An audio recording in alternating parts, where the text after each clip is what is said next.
me that the autopilot is not working anymore, it's not responding, so I have to go in the steering gear and check what is happening. I will see what is the problem, if it can be fixed or we need to call service. And I'm going now to the steering gear to check the limit switches that are at 35 degrees and see what is happening there.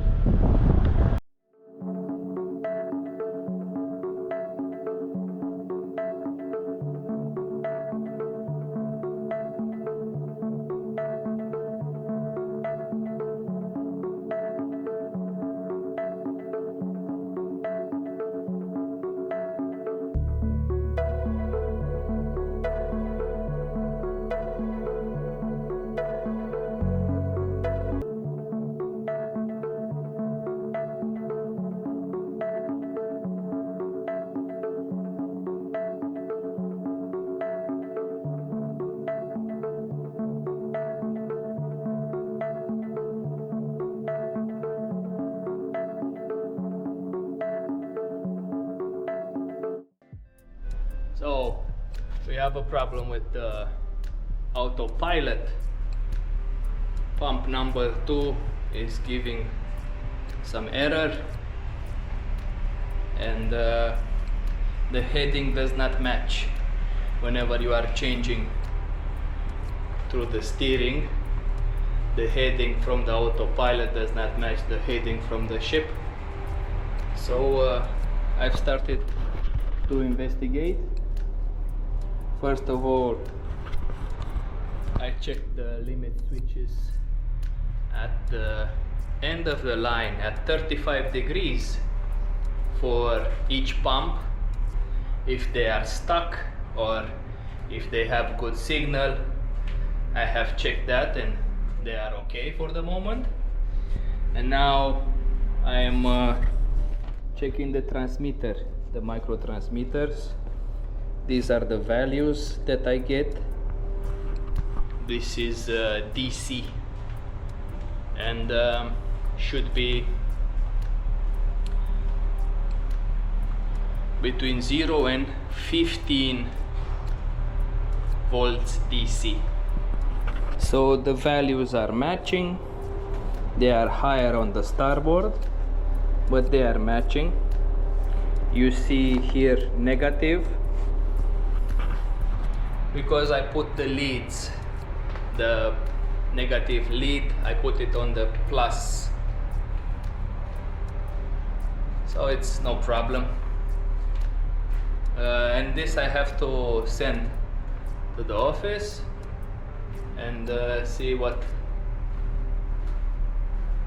they have to say about this. According to the instruction that I found in the manual, everything seems okay for the moment, so I have not found the problem with the autopilot for pump number 2 for the moment. So I'm just checking the transmitter. This is the transmitter, micro transmitter for pump number 2, and this is the autopilot panel.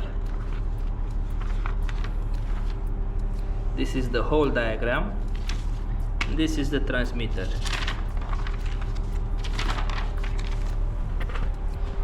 I will continue to investigate to see what is the problem. Luckily, pump number 1 works fine. We don't have any problem with that. And also emergency steering, I have tested it before. I know how to use it, and in case there is a problem and both pumps will fail, then I can use the emergency steering just to arrive in the port. And I will investigate furthermore this problem with the autopilot. It is a very important issue and it has to be fixed. We will see what happens. So, like I said at the beginning, first of all I start to check the limit switches at the end of the line where is the steering gear located. and that is maximum 35 degrees. I was thinking that maybe they got stuck because at the steering gear, as you can see in the video, I don't know if you have noticed, there is oil, the air is salty, or you have some Vaseline which may fall down from the machinery nearby, and sometimes these limit switches can get stuck. But there was no such case in this situation. The limit switches were working fine. And then I had to identify the transmitter. It was difficult to locate the transmitter because this is an old vessel and all the nameplates are either painted on or scratched or missing. So first of all, I had to identify the box, the connection box for the transmitter. After finding that out, then I proceed according to the diagrams to check how the transmitter is sending the signal, if the signal is okay. And then I asked some crew members to assist me because I am the only electrician on board. I did not have an assistant here, so I had to ask the guys to assist me. Luckily we arrived safely in the port, and then I can proceed with my job. So the third officer came in the steering gear room here with me. You will notice him behind me after a while. And on the bridge there was the second officer who was using the manual operation of the steering gear. We disconnected the autopilot and we were using the manual procedure. And the third officer was saying to the second officer, which was located on the navigation bridge, to use the steering gear at different positions, at 5 degrees, at 10 degrees, at 15 degrees, and then 35 degrees. These were the instructions according to the maker manual. So I have printed out the troubleshooting section, and then I proceed to check each position of the steering gear, if it's receiving signal from the transmitter according to the position of the steering. And after a while I have noticed that when you are first of all checking this signal, it seems fine, but after a while it was getting stuck. So it was not something that it was happening continuously. Sometimes it was working, sometimes it was not working. And the values that I was measuring in the transmitter for the autopilot were not matching the values that they were giving me in the instruction manual for the steering gear, which had the troubleshooting section for this type of problem. There was no explanation for this exact problem, but there was something similar to this. So as you can notice, the third officer is there on the left side, the guy with the orange overall. And after a while, like I said, after checking the position of the steering gear, I have noticed that the potentiometer, which is the one on the top, the one with the circle, potentiometer was giving the fault values. And this was happening because there was some issues with this potentiometer, that it was getting stuck. There was some a little bit of oil inside, and there was some loose connection, and also there was small, very fine pieces of iron. As you can imagine, when you have two pieces of iron grinding together, then you will have residual iron which can get stuck between the mechanical parts of the potentiometer or the transmitter and so on. And this took me a few hours to identify.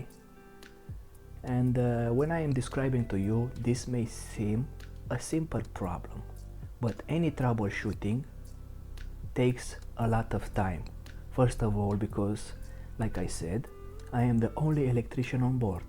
There is nobody on board to assist you. There is nobody on board to give you an advice.